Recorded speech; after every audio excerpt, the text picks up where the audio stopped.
자, 여러분의 열정을 응원합니다. 부리국어 12번째 시간입니다. 오늘은 윤동주 시인에 대해서 알아보도록 할 텐데요. 여러분 알다시피 1930년대 일제가 우리나라를 강압적으로 통치하게 된 이후에 우리 시인들은 문학에서도 친일을 강요하니까 서로 각기 다른 선택을 하게 되는데, 그래 어쩔 수 없다. 친일 그리고 일제에 협조하는 글을 쓸 수 없다. 절필 그리고 저항시를 쓴 문인들이 있었습니다. 친일 시인들로는 이런 분들이 대표적으로 있었고요. 절필한 분들, 우리가 공부한 시인들을 바탕으로 하면 이런 분들이 있었고요. 또 저항시인 하면 오늘 공부할 윤동주와 다음 시간에 공부할 이육사 시인이 있었습니다. 그러면 일제에 저항하는 내용의 시를 썼던 윤동주 시인의 삶부터 알아보도록 하겠습니다. 1917년생이시고요. 45년도에 돌아가셨으니까 30살도 되기 전에 돌아가신 불멸의 청춘입니다. 미완의 청춘. 자, 윤동주 시인의 고향은요, 우리나라가 아니라 지금은 중국 땅 만주 명동촌에서 태어났습니다. 이렇게 귀여운 소년 시절도 있었네요. 자, 윤동주 시인은 어렸을 때부터 송몽규, 문익환 등의 친구와 어울려 살았는데요. 이들은 평생을 함께했던 친구들이라고 생각을 하면 됩니다. 송몽규 선생님과 문익환 선생님의 사진인데요. 이분이 송몽규 선생님이고 윤동주 시인과는 사촌관입니다. 그리고 문익환 선생님은 이분인데요. 훗날 목사를 하게 돼요. 이분이 바로 윤동주 시인이고요. 자, 문익환 선생님은 송몽규 선생님, 윤동주 선생님과는 달리 꽤나 오래 사셨어요. 특히나 여러분 영화 1987 봤나요? 1987에 보면 이한열 열사의 장례식을 주도하는 한 목사님이 나오는데, 그 목사님이 문익환 목사고요. 문익환 목사는 종교인이지만 우리나라의 민주화를 위해서 정말 애를 쓰셨던 분입니다. 또 문익환 목사의 아드님, 이분이 문성근 배우님인데요. 문성근 배우님이 또 유명하죠. 문성근 배우 같은 경우는 아버지와 윤동주 시인이 어떻게 보면 어린 시절 친구잖아요. 그래서 그러한 인연을 계기로 영화 동주에 정지용 시인 역할로 출연을 하기도 했습니다. 자, 어쨌든 문학에 어렸을 때부터 관심이 많았던 윤동주 시인은요, 여러분처럼 고등학생 정도 나이 됐을까요? 그때 새 명동이라고 하는 문예지를 만들어서 마을 사람들에게 소개를 하기도 했다고 합니다. 자, 윤동주 시인은요, 평양에 있는 숭실중학교에 입학합니다만은 이곳은 신사참배를 거부하면서 폐교 조치가 돼요. 그래서 고향에 있는 용정중학교를 졸업하게 됩니다. 자, 중학교, 지금으로 따지면 중등교육기관이긴 한데 고등학교 정도 수준이라고 생각하면 돼요. 그럼 대학에 가기 위해서 여러 가지 진로 선택을 하게 되는데, 이때 아버지와의 갈등이 좀 있었다고 합니다. 아버지는 의사가 되었으면 하지만 윤동주 시인은 여러분 알다시피 문인이 되고 싶어 했습니다. 그런데 아들을 이기는 아버지가 없다라고 하죠. 결국에는 연희전문대학 문과에 입학을 합니다. 여러분, 연희전문학교는 연세대학교의 전신입니다. 자, 이 사진은 윤동주 시인이 연희전문학교를 다닐 때의 단체 사진이고요. 뒤에 연세대학교 본관 건물이 보이네요. 그리고 이분이 바로 윤동주 시인입니다. 자, 윤동주 시인이 다녔던 이 연희전문학교는요, 민족주의 학교예요. 그것이 가능했던 이유는 언더우드라고 하는 외국인이 세운 학교이면서 종교 학교였습니다. 그러다 보니까 일본 제국주의의 침략이 좀 늦은 편이었어요. 그래서 우리 민족의 정신, 우리 말, 우리 문학을 꽤나 오랫동안 가르칠 수 있었고, 윤동주 시인은 연희전문에 다닐 때 그러한 것들을 배울 수 있는 행운을 얻게 됩니다. 말수가 적고 조용조용했던 윤동주 시인의 취미는 산책이었다고 합니다. 서울 창천동에 가면 윤동주 시인이 살았던 하숙집이 있었다고 하는데요. 그 길을 가는 길목에 이렇게 시인의 언덕이라고 하는 것이 조성되어 있어요. 옆에는 윤동주 문학관이 있습니다. 이 창천동에 있는 하숙집에서 함께 살았던 친구가 강처중 그리고 정병욱이라는 사람인데요. 정병욱은 4살 정도 동생일 거예요.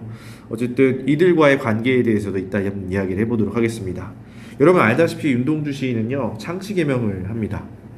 이름을 일본식으로 바꾸는 것을 말하죠. 그 이유는요, 안타깝게도 조선인들을 징병하기 시작하는 거예요. 그런데 그 징병을 피하기 위해서는 지금도 마찬가지지만 학업을 계속 이어가고 있는 상태에서는 군입대를 미룰 수가 있어요. 그래서 윤동주 시인이 대학교 또 졸업한 상태, 그래서 일본 유학을 가면 군 징병. 지금은 뭐 군대 가는 거 어려운 일 아닙니다만 이 당시에 입대를 하게 되면 태평양 전쟁에 참전해서 미군과 싸워야 되는 그런 상황이었으니 집안에서 권유를 했다고 합니다. 그래서 히라누마 도주라고 하는 이름으로 창씨 개명을 하게 되죠. 자, 그런데 그거에 대한 부끄러움을 참회록이라고 하는 시로 남깁니다. 파란 녹이 낀 거울 속에 내 얼굴이 남아있는 것은 어느 왕조의 유물이기에 이다지도 욕될까로 시작되는 참회록, 반성하는 그런 내용의 글입니다. 윤동주 시인 하면 반성이죠. 자, 이후 일본 유학을 가게 된 윤동주는요, 정지용 시인의 모교이기도 한 도시샤 대학 영문과에 입학합니다. 물론 그 전에 리쿄 대학이라고 하는 곳을 다니다가 편입을 한 거예요. 도시샤 대학에 가면 그래서 이곳에서 일본 유학을 하면서 쉽게 쓰여진 시와 같은 시를 남기기도 합니다. 자, 이것은 윤동주 시인의 시입니다. 도시샤 대학에 있고요. 가까운 곳에 정지용 시인의 시비도 있어요. 그래서 우리 민족의 두 시인을 배출한 학교이기 때문에 도시샤 대학에서도 굉장히 이 두 분을 자랑스러운 동문으로 생각하고 있답니다. 자, 쉽게 쓰여진 시 여러분 내용 알죠? 창밖엔 밤비가 속살거려 육첩방은 남의 나라.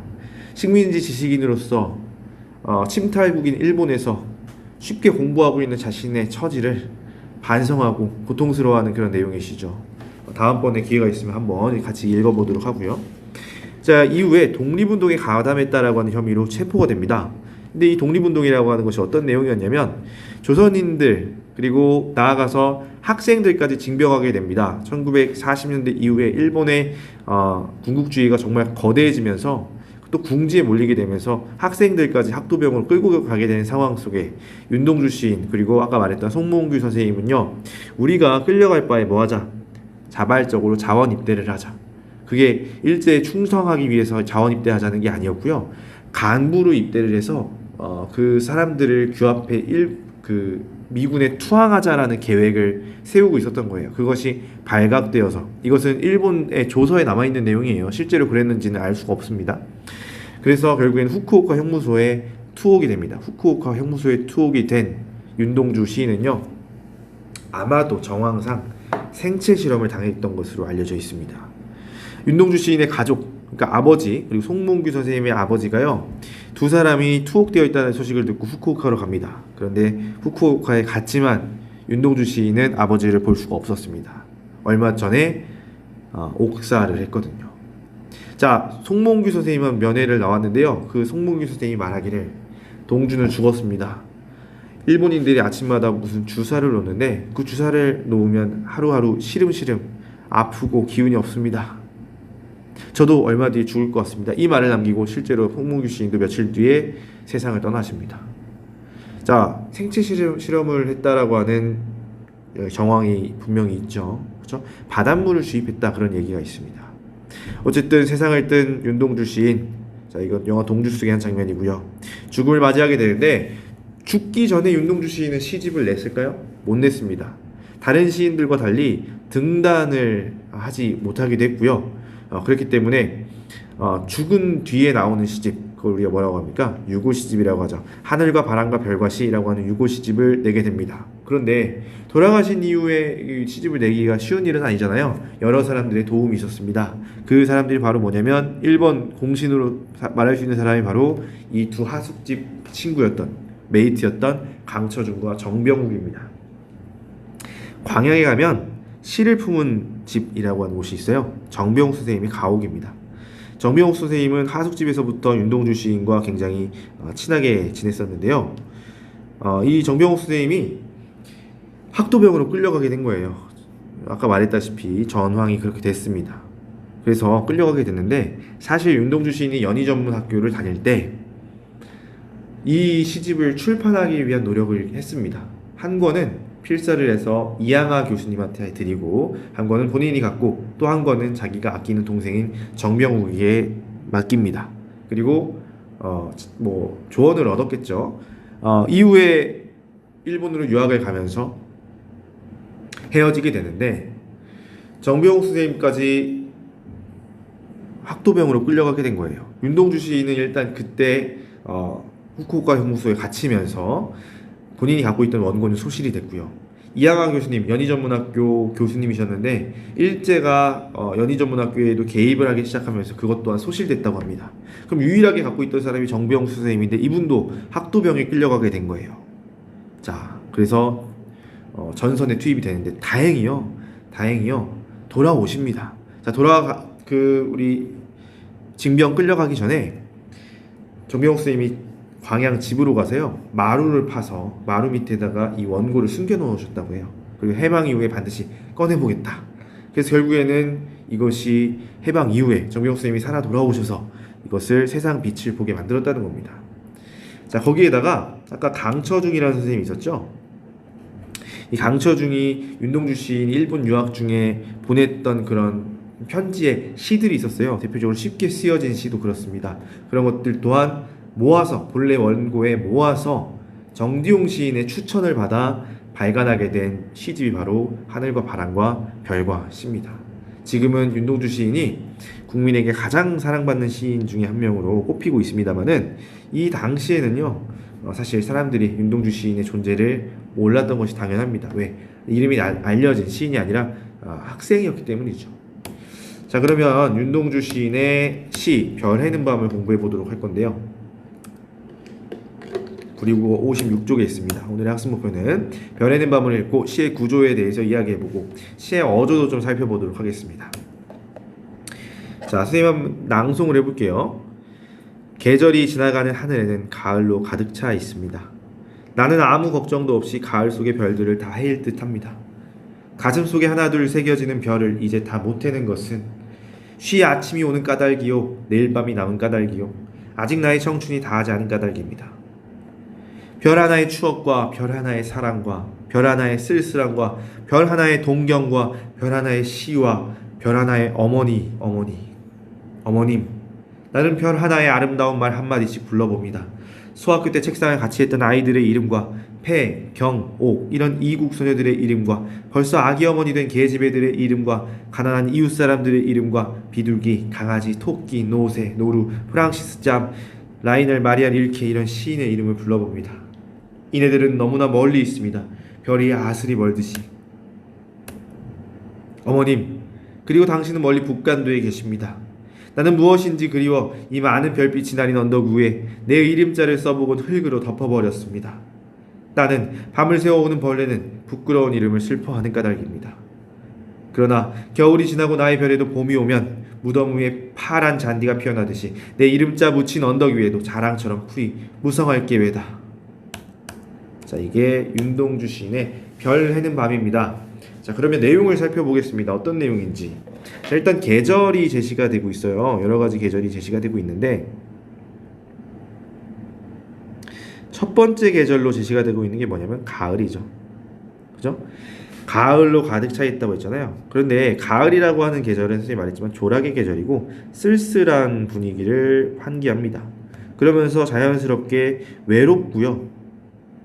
옆구리 시렵다고 말하죠. 가을이면. 그러면서 그리운 대상들을 떠올리게 만드는 시어가 바로 가을입니다. 자, 그런데 이 시적 화자가 보면요. 아무 걱정도 없이 가을 속의 별들을 다 헬 듯하다고 했는데 일단 별 해는 밤 제목이 이게 해다인데 해다가 여러분 알고 있다시피 카운트라고 하는 의미가 있어요. 세다. 그리고 또 다른 의미는 헤아리다. 옛날 고어에 해다라는 말이 있었거든요. 생각하다 이런 뜻이에요. 그래서 생각의 의미도 갖고 있다라고 생각하면 좋을 것 같습니다. 즉 사실 이 시는요 별 하나, 별 둘, 별 셋 이렇게 카운트하는 의미가 아니라 별에 대한 의미를 부여하는 거기 때문에 조금 더 카운트보다는 좀 깊은 의미를 좀 부여할 필요가 있을 것 같습니다. 그런데 이 시 선생님이 아까 낭송할 때 시적 화자가 아무런 걱정이 없어 보였나요? 아니죠. 다른 어떤 사람들에 비해서 일반적인 사람들에 비해서 생각이 굉장히 많고 깊은 것 같습니다. 그러니까 걱정이 많은 편이죠. 그렇기 때문에 이 표현은 어떤 표현으로 볼 수 있다? 반어적인 표현으로도 해석할 수 있겠구나 라는 겁니다. 이해됐습니까? 자, 그 다음 보겠습니다. 가슴속에 하나둘 새겨지는 별을 이제 다 못 해는 것은, 자, 지금 해지 못한대요. 해는 것은 이 시적 화자가 좋아하는 일일 텐데 해지 못하는 이유 첫 번째 뭐냐면 쉬 아침이 오는 까닭이래요. 이게 첫 번째 이유입니다. 제가 아침이 와서 내가 세지 못하는 것은 내가 하고자 하는 의지가 있지만 못하게 되는 거예요. 그것은 시적 화자의 의지가 뭐하게 되는 거예요? 좌절되는 것이라면 두 번째, 세 번째 이유를 보겠습니다. 두 번째, 세 번째 이유는 하나로 묶을게요. 뭐래요? 내일 밤이 남은 까닭이래요. 그러면 내일 뭐 하면 된다는 겁니까? 다시 헤아리기 하면 돼. 그리고 또 한 가지, 아직 나의 청춘이 다하지 않았대요. 나 아직 젊어. 그러니까 아직 별을 해고 그럴 만한 희망이 아직 남아있어. 그런 뜻입니다. 윤동주 시인의 출발은 여기서 시작한다고 보면 돼요. 윤동주 시인은 분명 당대의 어떤 상황을 슬퍼하고 좌절하는 것들을 시에서 표출합니다. 그런데 거기서 그치지 않고 희망을 발견하고 거기서 의지를 다지고 있다는 거죠. 그러면서 윤동주 시인의 시가 저항시가 될 수 있는 겁니다. 됐나요? 자, 잠깐 이분 지우고 넘어가겠습니다. 자, 별 하나의 추억과 별 하나의 사랑과 별 하나의 쓸쓸함과 하면서 시적 화자가 이것저것 열거하고 있죠. 이걸 뭐라고 합니까? 열거법이라고 말하는 것은 여러분 알 겁니다. 자, 그런데 그 시적 화자가 말하는 것들을 보니까 별에다가 의미를 부여하고 있는데 아마 이 별을 시적 화자가 이렇게 밑에서 뭐 바라보고 있는 눈물도 한 방 흘리면 좋을 것 같네요. 자, 그런 모습인데 여기에 이름을 붙이는 대상들을 보니까 소학교 때 책상을 같이 했던 아이들의 이름, 이국 소녀들의 이름, 가난한 이웃 사람들의 이름, 비둘기 강아지부터 노루까지 동물의 이름, 좋아하는 시인들의 이름을 불리는데 이것들은 시적 화자가 좋아하는 것들이에요. 지향하는 것들이지. 그런 것을 우리는 지향세계라고 부릅니다.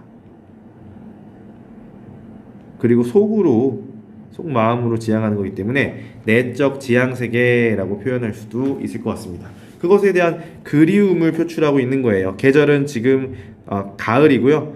그 그리워하는 대상들은 지금을 만나볼 수 없는 과거의 대상들이게 됩니다. 그렇죠? 그리고 그런 것들에 대한 시적 화자의 정서는 그리움으로 표출이 되고 있다. 정리하면 되겠네요. 자, 그 다음 어머님한테 지금 말을 걸고 있어요. 자, 아까 선생님이 이 시의 어조에 집중을 좀 해보자고 했는데 어머님이라고 하는 시적 청자가 있다고. 뒤에 보면 알겠지만 어머님은 어디에 계시냐면요. 어디 계셔요? 북간도에 계신 어머니에게 마치 뭐를 쓰는 것 같아요? 그렇습니다. 어머니께 편지를 쓰는 듯한 느낌. 그래서 편지체 부를 수 있고요. 또 경어체, 부드러운 어조를 사용하고 있죠. 그러면서 이 시가 갖게 되는 효과는 무엇이냐면 마치 편지는요, 내가 평상시에 말로 전하지 못하는 비밀스러운 이야기를 편지를 통해서 전할 수 있잖아요. 그래서 이 시가 어떤 성격을 갖게 된다? 고백적인 성격을 갖게 되는 효과까지 거두게 됩니다. 자, 됐나요? 자, 그 다음 여기 열거하는 것들에 대해서는 선생님이 따로 언급하지 않고요. 자, 하나 보겠습니다. 비둘기, 강아지, 토끼, 노새, 노루 이런 것만 봐도 시적 화자가 좋아하는 것이 굉장히 영약하고 순수한 것들이라는 것을 알 수 있어요. 예를 들어서 비둘기가 아니라 독수리, 강아지가 아니라 늑대, 토끼가 아니라 호랑이 이런 것들을 제시했더라면 이 시가 그렇게 아름답게 느껴졌을까요? 그렇지 않을 거라 생각합니다. 프랑시스 잼, 라이넬 마리아 릴케 이런 시인들도요, 순수한 마음을 지니고 있었으나 좀 가난했던 불우한 삶을 살았던 그런 시인들입니다. 자, 그런데 이 시를 보면 떠오르는 백석의 시가 있어요. 흰바람벽이 있어에 보면 이런 내용도 나옵니다. 네, 초생딸, 바보짓꽃, 짝새 이런 거 나열하는 것도 비슷하고 프랑시스 잼과 라이넬 마리아 릴케라고 언급한 것도 비슷하죠. 비슷한 성향을 보였던 시인이다. 그런 겁니다. 자, 다음 내용 보겠습니다. 어머님, 그리고 당신은 멀리 북간도에 계십니다. 나는 무엇인지 그리워. 지금 계속 한참 그리워하고 있잖아요. 이 많은 별빛이 내린 언덕 위에 이름을 썼대요. 이 시적 화자가 시인 본인이라고 생각하고 윤동주 선생님이 이름을 써보겠습니다. 자, 이름 쓰기 행위에 대해서 우리가 의미를 부여해봐야 되는데, 여러분 이름을 쓸 때는 누구를 생각하면 씁니까? 내 이름을 내가 써요. 누구 생각해요? 스스로를 생각하게 되죠. 이것은 윤동주 시인에서 거울 보기 행위랑 비슷합니다. 자기 반성 행위예요. 자아 성찰이라고 하죠. 그렇죠? 자기 성찰을 했다라는 거예요. 그런데 그 성찰할 때 보니까 위에는 뭐가 내리고 있어요? 별. 이거 굉장히 내적 지향 세계 어떤 것이라고 했어요? 순수한 동경의 세계라고 했죠. 그런 세계에 비춰봤었더니 보니까 내 자신이 어떻게 느껴졌을까요? 초라하고 부끄럽게 느껴진 겁니다. 그래서 시적 화자가 다음으로 한 행동이 뭐예요? 흙으로 덮어버립니다. 자, 그 이유는 뭐예요? 부끄러움의 정서가 생겼겠지. 부끄러운 거겠죠. 그래서 흙으로 덮어버렸습니다. 따는 밤을 새워 오는 벌레는 부끄러운 이름을 슬퍼하는 까닭이래요. 벌레가 한 마리 등장해서 막 울고 있는데요. 자, 이 벌레가 우는 이유가 부끄러워서래요. 근데 벌레가 부끄러워할까요? 그럴 이유가 있습니까? 없습니까? 없지. 그러니까 벌레는 객관적 상반물이 되고, 우리 배웠죠? 자, 그러면 벌레에다가 시적 화자는 뭐 하고 있는 거예요? 감정을 이입하고 있는 것이다 라는 겁니다. 자, 뭐 쉬운 표현이니까 넘어가도록 하겠습니다. 그러나 라고 했어요. 여러분, 그러나 하면은 시상에 전환이 일어나는 부분이라는 건 알고 있죠. 자, 지금 한창 부끄러워하고 있는 시적 화자입니다. 자, 그런데 왜 부끄러워하고 있느냐? 지금 계절을 따지면 실제 아마 이 시를 썼을 무렵은 가을인 것 같긴 합니다. 그런데 시대 상황을 고려해서 상징적 의미로서의 계절이라면 바로 겨울이 지금의 현재일 겁니다. 자, 상징적 의미의 겨울이라면 지금 겨울은 일제강점기를 의미하는 것일 거고요. 그런 일제강점기에 행동하지 못하는 자신의 모습이 한없이 부끄럽게 느껴졌을 겁니다. 자, 그런데 겨울이 지나고 나의 별에도 봄이 오면이라고 하면서 봄이 미래에 어느 순간에 올 것이라고 하는 믿음이 있는 것 같아요. 봄은 뭐겠습니까? 조국의 광복, 그 순간을 의미하는 것이겠죠. 그런데 그 봄에 그 나의 별에도 봄이 오면 무덤 위에 이렇게 파란 잔디가 피어나듯이, 파란색이에요. 잔디가 피어나듯이 내 이름자 묻힌 언덕 위에도 자랑처럼 풀이 무성할 기회다 라고 했는데, 잔디는 여러분 생명력 그리고 희망 이런 단어들이 떠오르죠. 그런 것을 상징한다고 볼 수 있는데, 그것이 무덤가 위에 피어나듯이 내 이름자 묻힌 언덕, 그러니까 시인 자신도 훗날 돌아가실 것이라고 마치 예감이 들었었나 봐요. 그래서 이름자 묻힌 언덕 위에도 자랑처럼 풀이 무성할 기회다 라는 것은 내가 죽고 난 뒤에라도 나는 그때의 무덤 속에서라도 어떤 기분을 느낄 것이다. 자랑스러운 기분을 느낄 것이다 라는 거예요. 근데 그러기 위해서는 현재 부끄러운데 내가 미래에 자랑스러움을 느끼려면 어떤 행동이 필요합니까? 그렇지, 일제에 저항하려고 하는 행동이 필요하고요. 여기에 시적 화자의 의지가 표출이 되어 있는 겁니다. 자, 그러니까 별에는 밤, 그냥 천천히 읽어보면 굉장히 부드러운 어조로 쓰여진 아름다운 시입니다. 그런데 그 내면, 그 행간을 읽자면 윤동주 시인의 저항 의지를 충분히 읽어낼 수 있다는 것이죠. 그렇기 때문에 이 시는 여러분 알려진 대로 바로 저항시가 되는 겁니다. 자, 그럼 정리를 해보도록 할게요. 시의 구조 파악해보자고 했죠. 계절의 흐름, 가을, 겨울, 봄으로 이어지고요. 시간의 흐름, 과거, 현재, 미래입니다. 자, 그리고 거기에 대한 감정의 변화, 그리움, 반성 또는 뭐라고 할 수 있을까요? 부끄러움이라고도 할 수 있죠. 희망 또는 자랑스러움, 이렇게 정리를 해도 무방할 것 같습니다. 자, 그 다음 어조, 선생님이 말했지만 부드러운 어조를 사용하고 있어요. 경어체, 그리고 어머니한테 편지를 쓰는 형식으로 고백적인 성격을 갖는다까지 보면 정리가 되겠습니다. 자, 그러면 문제 한번 풀어보죠. 나의 별에 대한 설명으로 가장 적절한 것을 고르라고 했습니다. 자, 별. 자, 정답 바로 보이네요. 뭡니까? 지향하는 내적 세계라고 했죠. 2번이 정답입니다. 다른 것들은 워낙 아니기 때문에 따로 설명하지 않겠습니다. 자, 보기는 천년에 대한 해설의 일부이다. 자, 그 예를 찾아봐라 라고 했는데, 여러분 이게 지금 가시를 제시하지 않고 있습니다만은 요거 내용만 보면 알죠. 상황이나 심정을 자연 대상에 이입하고 있다. 감정이입이고요. 이거 서술형 문제에도 풀 수 있어야 됩니다. 뭐예요? 벌레 이야기가 나와야죠. 아까 선생님이 분명히 감정이입물이라고 했죠. 객관적 상관물. 그래서 정답은 5번이 되겠습니다. 자, 이렇게 해서 윤동주의 별에는 밤 시의 구조도 파악해봤고요. 시의 어조도 살펴봤고요. 윤동주 시인의 생애도 한번 이해를 해봤습니다. 자, 어때요? 좀 나름 의미 있는 시간이었나요? 선생님이 영상을 좀 더 찍기 시작하는데요. 편집은 너무 어려워서요. 간단하게만 하도록 하겠습니다. 이해해 주기 바라고요. 다음 시간에는 김동희 선생님의 역마 살펴보도록 하겠습니다. 오늘도 고생 많았습니다. 여러분의 열정을 응원합니다.